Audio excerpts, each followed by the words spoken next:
Welcome to a Healthy Push podcast. I'm Shannon Jackson, former anxiety sufferer turned adventure, mom, and anxiety recovery coach. I struggled with anxiety, panic disorder, and agoraphobia for 15 years. And now I help people to push past the stuff that I used to struggle with. Each week, I'll be sharing real and honest conversations along with actionable and practical steps that you can take to help you push past your anxious thoughts, the symptoms, panic, and fears. Welcome. You're right where you're meant to be. All right, lots of people share with me that they struggle with morning anxiety.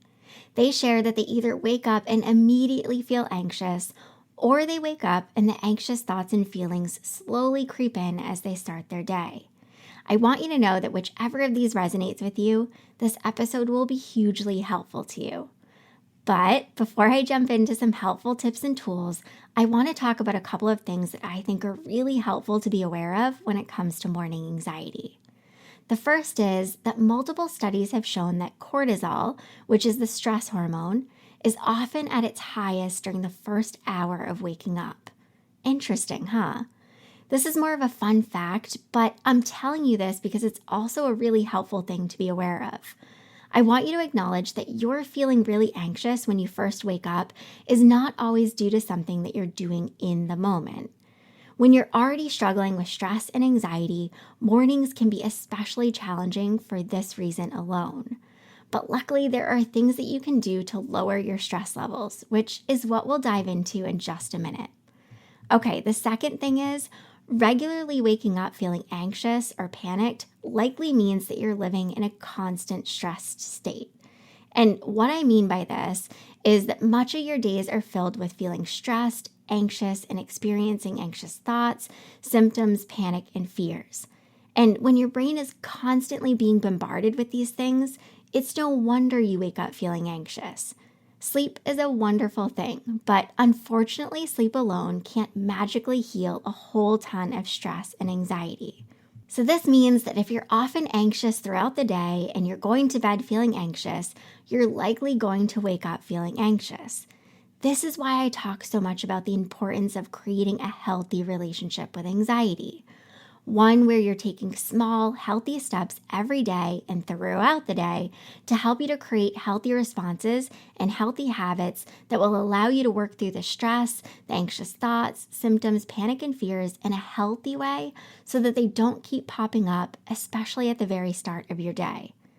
Okay, I want you to acknowledge that the tips and tools that I share in this episode aren't going to be all too helpful to you if you aren't looking at your overall relationship with anxiety and regularly taking healthy action to change your response to and your relationship with anxiety. Because honestly, this episode isn't as simple as me saying, oh, you struggle with morning anxiety? Do this and you'll stop waking up feeling anxious. But boy, did I wish it were that simple. All right, let's dive in. Tell me, what's the first thought you have when waking up in the morning? Is it, I don't want to get out of bed, I'm already tired? How much anxiety and panic will I experience today? I can already tell that this day is going to be so hard or so bad. I have so much to do today. How the heck am I going to get any of it done feeling the way that I do? I already feel anxious. A panic attack already? How is this even possible? And if you aren't a morning person like me, mornings can already be really tough, never mind throwing anxiety into the mix. And on top of these thoughts, anticipatory anxiety is often in full swing, especially if you have lots to do that day or if you have things to do that often lead to feelings of anxiety. Anticipatory anxiety is so overwhelming because it fills you with dread and fear for how your day is going to go. And this brings me to the first helpful tip. Acknowledge that the start of your day doesn't define the rest of it. Yes, how you start your day is important, but just because you experience anxiety or panic first thing in the morning doesn't mean that your entire day is ruined or that it will be filled with anxiety, panic, or the symptoms. Remember, you always have a choice in how you respond to your thoughts and feelings and to the actions you take. So if your morning starts out rough and is full of anxiety, I want you to acknowledge it, accept it, and see it as your opportunity to decide what happens next. Say to yourself, Yep, I feel anxious. And then ask yourself, what is one thing that I can do right now to change how the rest of my day goes? Asking yourself this one simple question can help to redirect your focus and put you on a healthier path that doesn't have anxiety making all of the decisions for you. Okay, number 2, acknowledge when you're checking or scanning. If you struggle with morning anxiety, there's a good chance you're doing some checking or scanning. Here's the thing, your thought patterns are a huge contributor to anxiety. For example, if you wake up every morning and you immediately check and scan for anxiety or the symptoms, what you're doing is reinforcing the thought patterns that are actually leading to the anxiety and symptoms. This can look like waking up and thinking to yourself, do I feel anxious? How's my heart rate? Do I feel like my breathing is okay? Do I feel okay? And this may even involve you actually checking your heart rate or seeking reassurance. And yes, I acknowledge that it's really easy for me to tell you, hey, stop doing that thing where you check and scan for symptoms, when I know that in practice, it's much harder to resist doing these rituals, especially if you do them often. So for right now, I just want you to start by acknowledging when you're scanning and checking. And this can simply look like saying to yourself, I'm doing that thing where I'm checking or scanning for anxiety. Awareness is huge because once you develop an awareness, you can actually begin to respond differently so that you aren't creating and heightening the anxiety and symptoms. Okay, the next one, number 3, get out of bed. I know that this one seems really silly and simple, but it's huge. When you wake up, instead of laying in bed scrolling through social media or looking at the news or checking your email or checking and scanning or ruminating, try just getting up and doing something. Because laying in bed, inundating your brain with information or tasks, especially first thing in the morning, is only going to cause you to feel overwhelmed and lead to anxiety. I'm talking about getting up and brushing your teeth, or drinking a glass of water, or jumping in the shower, or sitting outside for a few minutes, or just stretching your body. Getting your body up and moving and mindfully moving through your day goes a long way. Heck, let me jump into the next one and give you a real reason to roll your eyes if you aren't already.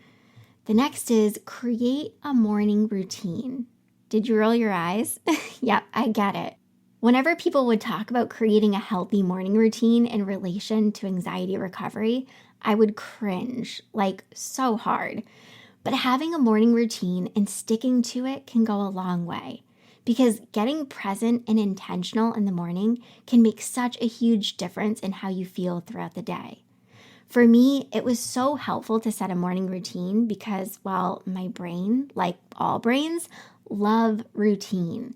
And once I created a healthy routine, my brain began focusing less on the anxiety and more on the present moment.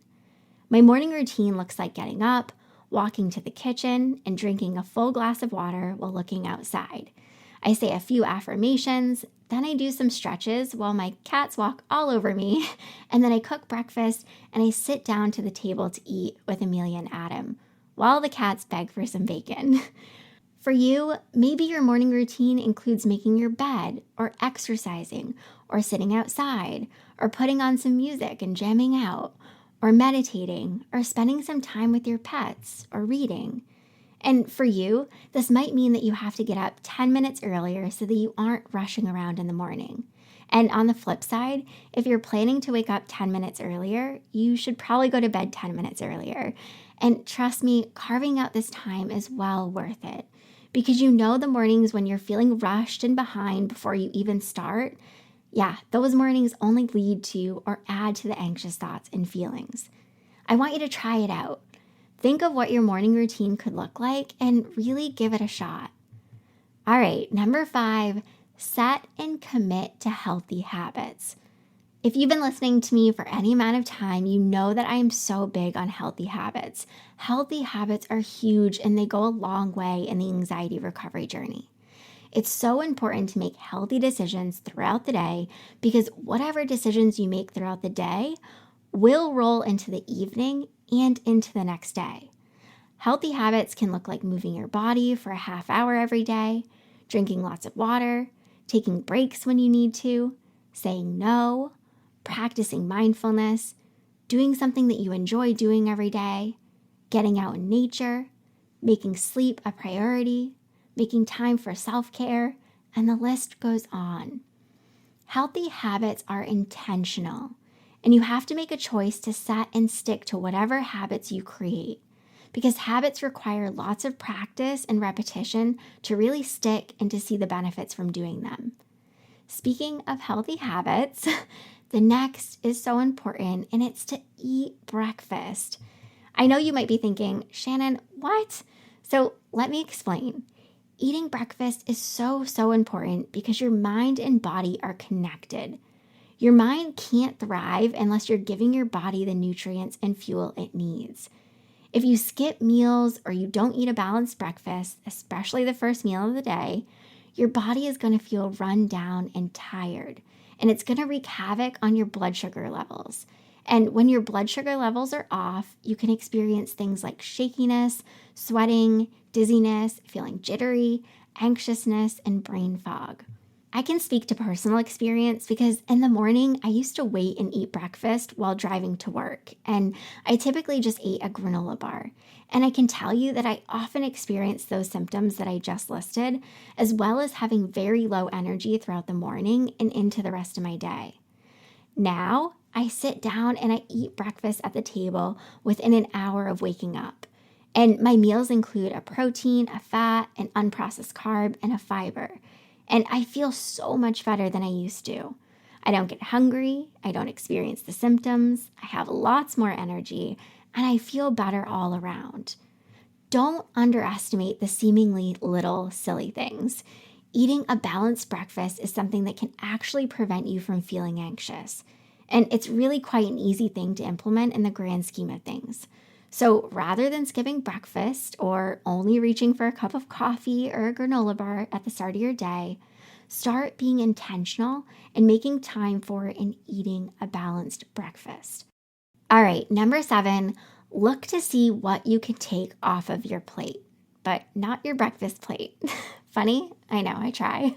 But in all seriousness, sometimes we're doing nothing but adding to the stress we're already experiencing by saying yes to everything and everyone, by taking on too much, by having unrealistic expectations, and by putting too much focus and energy on your recovery.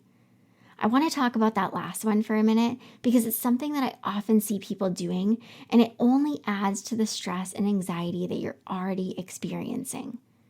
I know that you want to recover and I know that you want to feel better, but this doesn't happen more quickly by focusing all of your time and attention on your recovery. My platform is called A Healthy Push because I want you to push yourself, but I always want you to do it in a healthy way. This means not dedicating every second of every day to your recovery. And instead, it means resting when you need to and taking breaks when you need to and doing things that you enjoy doing every day that aren't related to your recovery. So do yourself a huge favor and take a look at what you're currently filling your days with and where you're putting your attention and focus and see where you may be able to make some healthy shifts. Ask yourself, is there something that I can take off of my plate right now? Can I say no to something or to someone?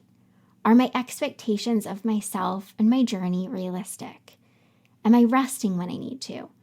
Am I making time to live and do things that bring me joy? And you know what? I bet by asking yourself these questions, you'll find at least one thing that you can do right now to relieve stress, and in turn, it'll relieve anxiety. And lastly, I want you to acknowledge that you're going to wake up and feel anxious sometimes, and this is okay.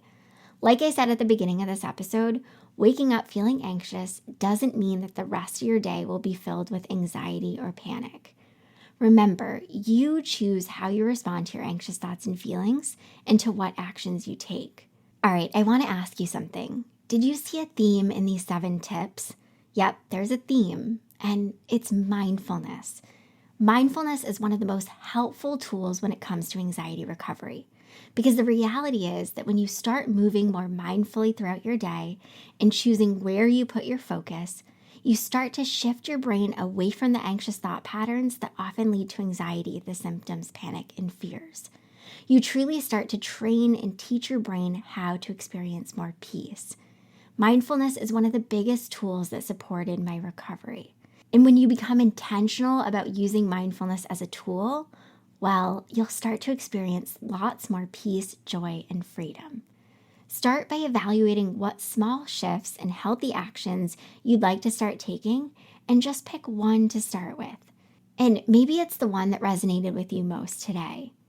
Don't overwhelm yourself by trying to tackle it all, and don't underestimate the small steps. All right, my friend, until next time, keep taking healthy action. I hope you enjoyed this episode of A Healthy Push. If you want more, head on over to ahealthypush.com for the show notes and lots more tips, tools, and inspiration that will support your recovery.